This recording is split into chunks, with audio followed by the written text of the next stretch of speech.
स्वागत में मेरे घर राम आए हैं। कथा शबरी की जैसे जुड़ गई मेरी कहानी से। न रोको आज धोने दो चरण आँखों के पानी से। बहुत खुश है मेरे आंसू के प्रभु के काम आए हैं। बजाओ ढोल स्वागत में मेरे घर राम आए हैं।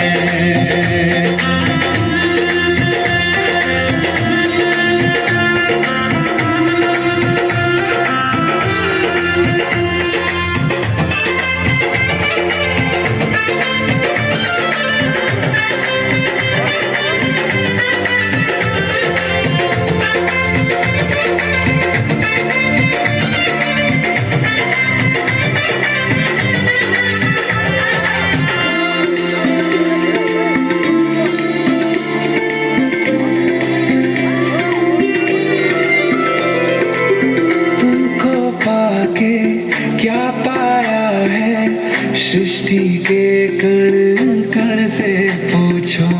तुमको खोने का दुख क्या है कौशल्या के मन से पूछो। द्वार मेरे ये भागे आज इनके भाग जागे। बड़ी लंबी इंतजारी हुई रघुबर तुम्हारी तब आई है सवारी।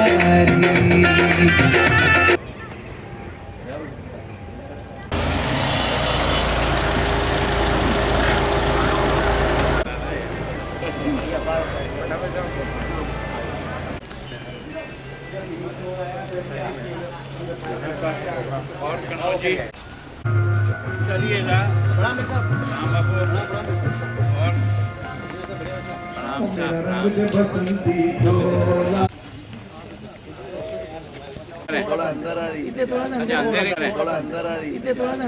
आ जाएंगे यार। अपने कार्यक्रम शुरू करो ना। क्या है लेट चाहे धबर करे। इंतजार नहीं करा। मैंने कहा इंतजार करे। तुम्हारे कारण से हम लेट थोड़ी होते हैं।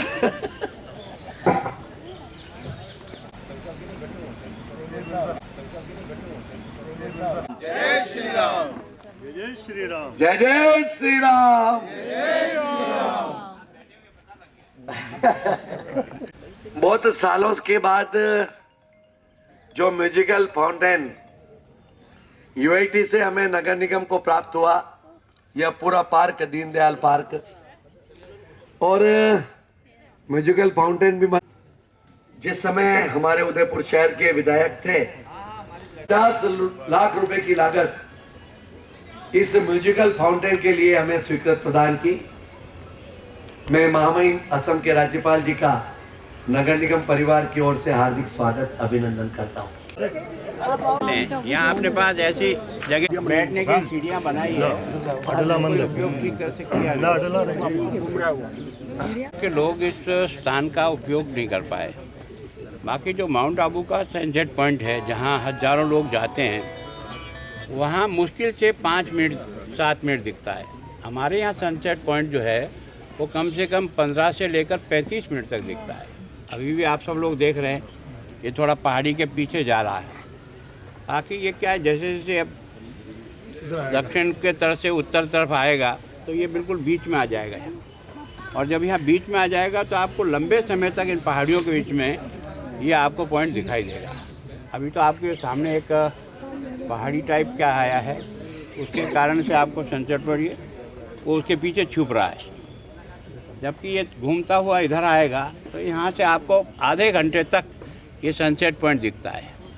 इसको अगर अपन लोगों तक प्रचारित करें तो मैं सोचता हूँ कि राजस्थान में इससे बढ़िया सनसेट पॉइंट और कहीं हो ही नहीं सकता जो अपने यहाँ इस पिछोला पर और इस दीनदयाल पार्क से देख सकते हैं। तो मेरा आग्रह है कि आप सब लोग भी परिवार को लेकर के कभी समय निकालो, सूर्यास्त के समय आकर के बैठो तो आपको लगेगा कि वास्तव में सनसेट पॉइंट किस तरह का। बहुत बहुत धन्यवाद आदरणीय हमारे पूर्व सभापति आदरणीय युधिष्ठिर जी कुमावत साहब भी मंच पर विराजमान है। मैं उनका तहे दिल से हार्दिक स्वागत अभिनंदन करता हूँ। बिगर औपचारिकता के मैं महापौर जी से निवेदन करता हूँ कि वह हमारे दोनों ही सभी महापौर आदरणीय जी वहाँ पर ये उधारेंगे और इस दृष्टि से आज ये पूर्व रात्रि जो है हमारे लिए बहुत बड़ी सौभाग्य का लिए और इसी दिन इसका उद्घाटन कर रहे हैं। ये जो पार्क उनको नगर निगम से यूआईटी से जो प्राप्त हुआ था उस दृष्टि से भाई साहब ने कहा था कि यहाँ पर तो एक म्यूजिकल फाउंटेन भी है, चालू विभाग में बताया गया था। जब हमने इसको देखा तो वो ठीक अवस्था में नहीं था, भाई साहब ने इसको चालू कराओ। तो उसके लिए हमने बताया कि हमारे पास कुछ फंड्स के एलोकेट नहीं है। तो हमारे गुलाबजी भाई साहब जब पहले विधायक थे उस समय इन्होंने 50 लाख का बजट हमको आवंटन किया है और उसमें से अभी इसके पर्टिकुलर सारा बजट एलोकेशन किया। इसके लिए हम उदयपुर वासी आपके बहुत बहुत आभारी हैं। और भाई साहब ने भी कहा और हम भी कि लास्ट समय में 10 करोड़ रुपए जो राशि 72 घंटों में स्वीकृत आपने की, उससे कई ऐसे काम थे, कई ऐसे काम कि जिनको नगर परिषद के भरोसे करना अभी संभव था नहीं, कई सारे। और एक साथ 10 करोड़ रुपए नगर निगम उदयपुर के माध्यम से जो काम हुए, इससे शहर के अंदर विकास को गति मिली। जैसे मैंने पहले भी आपसे कहा है ना, आज भी कह रहा हूँ कि विधायक मत का जो भी पैसा होगा, पहले तो नगर निगम के अलावा जो भी काम तो नगर निगम कर सकता है। नगर निगम के द्वारा जो हो सकता है वो नगर निगम करें। बकाया जितने भी काम बताओगे, जितनी राशि है वो आप तय करके जितना भी बताओगे उतना निश्चित रूप से जब भी बजट आएगा देंगे। मैं आदमी गुलाबजी भाई साहब का जब राम भक्तों को अपना राम अपने स्वयं के घर में मिलेगा तो उसके लिए आपको बहुत बधाई। आदरणीय महापौर जी, भाई श्री ताराचंद जी, भाई युधिष्ठिर जी, पारस जी, सभी मेरे सहयोगी साथी, पार्षद, पार्टी के पदाधिकारी, भाइयों और बहनों, मुझे भी ये पहली बार पता लगा कि उदयपुर सुंदर है। जब मैं आसाम गया तो मेरे यहाँ भी बहुत पर्यटक आते हैं, सारे देश हिंदुस्तान के लोग आते हैं, अलग अलग राज्यों के आते हैं, माँ कामाख्या के दर्शन करने के लिए आते हैं। उनमें से कुछ का मेरे यहाँ से भी राज्यपाल होने के नाते प्रमुख लोगों से मिलने का मौका मिल जाता है। तो सब लोग उदयपुर के बारे में, यार आपका शहर इतना सुंदर है, इतना सुंदर है कि जिसके बारे में भाग्यशाली लोगों को ही वहाँ रहने का मौका मिलता है। ये बात सच है कि वास्तव में अपना ये शहर इतिहास की दृष्टि से भी दुनिया में अपना झंडा गाड़े हुए है। ऐसा सौभाग्य शायद किसी धरती को नहीं मिला होगा जिसने बापाराव से लेकर के आज तक जिस प्रकार का संघर्ष किया और इस धर्म और संस्कृति को बचाने का प्रयास किया। मैं सोचता हूँ कि ये जो भगवान श्री राम का मंदिर का 550 वर्ष का है, हमारा संघर्ष इससे पहले से कि हमने किस प्रकार से अपनी संस्कृति, अपनी देश की महानता को बचाने के लिए हमारे पुरखों ने किस प्रकार का बलिदान दिया। वो एक तरह से हमारे पास ऐसा खजाना है जिसका वर्णन जब कभी भी करते हैं तो लोग आश्चर्यचकित रह जाते हैं। एक ही धरती पर इतने लोग इस समर्पण के साथ जीवन जिए हों, ऐसा उदाहरण नहीं मिलता। कई एक थे, कई दो उदाहरण मिलेंगे, और हमारे यहाँ तो चेटक जैसे एक पशु ने भी अपने स्वामी की रक्षा के लिए किस सीमा तक वो गया है और कितनी मजबूत उसकी मानसिक स्थिति होगी कि जब युद्ध भूमि में उसका एक पैर कट चुका था हाथी के सूंड पर तलवार का हमला होने के बाद तो 3 टांग से भी अपने स्वामी को युद्ध भूमि में पूरा सुरक्षित लड़ाता रहा। और जब अंत में झाला मन्ना ने आग्रह किया कि आपकी सुरक्षा हमारे लिए, मेवाड़ के लिए, हमारी आज़ादी के लिए बहुत ज़रूरी है, और चूंकि अब आप जिस घोड़े पर बैठ कर युद्ध कर रहे हो वो अब लहू लुहान हो गया है, ऐसे समय में कभी भी खतरा आ सकता है, इसलिए हम चाहते हैं कि आप युद्ध भूमि से निकलो और आपका ये जो सर पे पहना हुआ मेवाड़ का ताज है ये आप मुझे दो। मैं सोचता हूँ ऐसा उदाहरण दुनिया में नहीं मिलेगा कि सर पर ताज लेने का मतलब मृत्यु का निमंत्रण था, लेकिन प्रताप की रक्षा होनी चाहिए और इसलिए युद्ध भूमि में वो लड़े और ये चेटक नाम का जो घोड़ा है ये अपने स्वामी को सुरक्षित शाही बाग से लेकर 3 किलोमीटर दूर तक सुरक्षित लेके गया।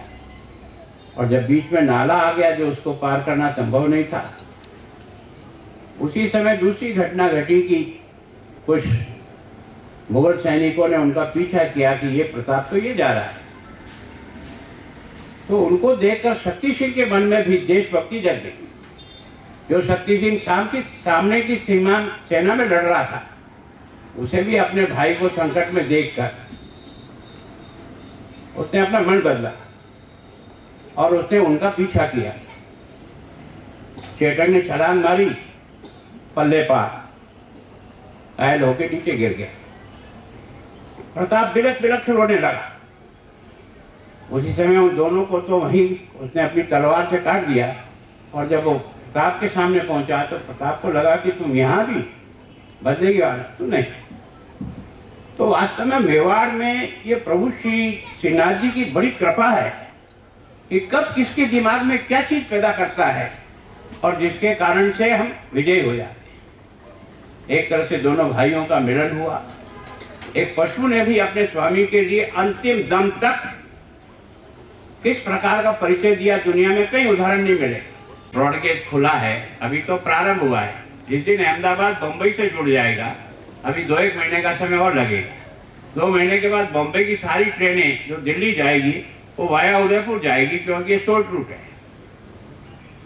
तो उसके कारण से भी हमारे यहाँ टूरिस्ट का बहुत अधिक बढ़ा होगा। आज भी बहुत अधिक है। आपकी देखो आप चारों तरफ से अब केवल और केवल लोगों से प्रार्थना करनी पड़ती है, हाथ जोड़ना पड़ता है। ये जो दुकान के आगे सामान निकाल के रखते हैं ये थोड़ा सीमित करते जाए, जैसे जैसे आवश्यकता पड़ती है उसको सड़क थोड़ी खोले। और एक जो सबसे बड़ी कमी है, सब शहरों में फुटपाथ होती है, पैदल आदमी चलता है वो कहाँ जाए, वो सुरक्षित ही नहीं महसूस करता है। या तो हर आदमी गाड़ी से मोटरसाइकिल निकल जाते हो तो भाग्यशाली है, और कुछ लोग ऐसे भी होते हैं जिनके भाग्य में पैदल जाने लिखा है, वो कैसे सुरक्षित जाएंगे। तो दोनों साइड पर है ना निश्चित रूप से पगडंडी भी होनी चाहिए, और पगडंडी में फेंसिंग कर दो आप मजबूत, ताकि कोई न तो उसमें सामान रख सके न थैला रख सके। पगडंडी 3 फीट से 3.5 फीट से ज़्यादा चौड़ी मत बनाओ, ताकि वहाँ कहीं किसी का गल्ला लगाने का, किसी की सब्जी की दुकान खोलने का, किसी का कब्जा करने का या किसी दुकानदार का कब्जा करने का मानसिकता ही नहीं रहे, वो निकलने का रास्ता रहेगा।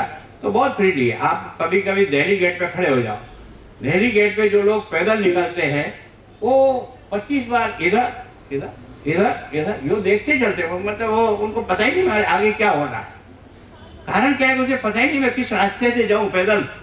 इधर से गाड़ी आ जाती, इधर लाइट हो जाती, इधर गाड़ी आती, इधर लाइट हो जाती है। एक तरह से वो बहुत ही रह जाता है।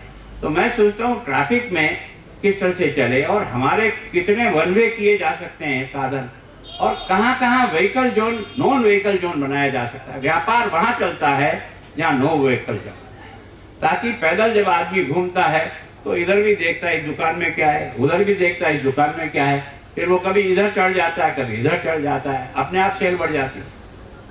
व्हीकल है, पीछे वाला धक्का मार रहा है, वो चलो, तो वो बावड़ा आगे निकल जाता है, सामान कौन खरीदेगा, ऐसे ही निकल जाएगा, क्योंकि उसको खड़े करने की जगह ही नहीं है। तो जब तक आपको पार्किंग है, सड़क है, चलने की सुविधा है, ये जब तक अपन नहीं बढ़ाएंगे तब तक हमारा व्यापार नहीं बढ़ेगा। दूसरी बात क्या है, बप्परावल से लेकर के जितने ऐसे महाराणा हुए जिनके संघर्ष के कारण से यहाँ का हमारा हिंदुत्व जो है ना वो बचा है, उन सारे आक्रमणों का मुकाबला होते हुए भी हमने अपनी यात्रा को आगे तक बढ़ा दिया, उनको उसमें लाने का प्रयास किया। 3 ऐसे लोगों को भी लाया जिन्होंने आज़ादी के जंग में इंग्लैंड अंग्रेजों से लड़ने का पूरा मादा लगाकर, मैं सोचता हूँ केसी सिंह भारत की परिवार का जो सेक्रीफाइस है आज़ादी के समय में, ऐसा पढ़ करके रोंग रोंग कांप रखता है कि सारे परिवार ने किस प्रकार का बलिदान दिया, वो उसमें से लाने का प्रयास किया। विजय सिंह पथिंग है जो किसने किसान आंदोलन का नेतृत्व किया हिंदुस्तान में, वो भिजोलिया का है, उनको उसमें लाने का प्रयास किया। और ये जो गोविंद, लेकिन आदिवासी क्षेत्र में मानगढ़ धाम पर जलियांवाले बाग से भी ज़्यादा लोगों ने अपनी शहादत दी है, और उसने इस बात के लिए प्रेरित किया था दूनी आंदोलन के माध्यम से कि भूरिया नहीं मानू रे, नहीं मानू रे, भूरिया नहीं मानू। तो उन सबको भी यहाँ लाने का प्रयास किया। अब ये 9 स्टेच्यू जो 13 फीट की है, ये जब लगेगी तो फतेह सागर पर पूरा उदयपुर दिख जाएगा कि वास्तव में उदयपुर ने क्या किया क्या नहीं किया। तो मैं सोचता हूँ ऐसे एक नहीं अनेक जगह है जहाँ अपन इस उदयपुर को और अच्छा इतिहास से भी जोड़ सकते हैं और टूरिस्ट से भी जोड़ सकते हैं। तो मैं सोचता हूँ आप सब लोगों ने इस कार्यक्रम में भाग लिया, तो वो आप छोटे छोटे गांव में भी देख सकते हैं, वो कार्यक्रम वहाँ होगा। कल आप सब लोग भी दिल आज हर वार्ड में, हर शहर में, पूरे सभी के वार्डों में और सभी के क्षेत्रों में विभिन्न कार्यक्रम हैं, उसके बावजूद भी आप सब इतनी संख्या में पधारे, उसके लिए आपको बहुत बहुत धन्यवाद। साहब आप थोड़ा पास चला जाओ।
द कलर्स 18 उदयपुर न्यूज़ को सब्सक्राइब करें और हमेशा अपडेट रहिए।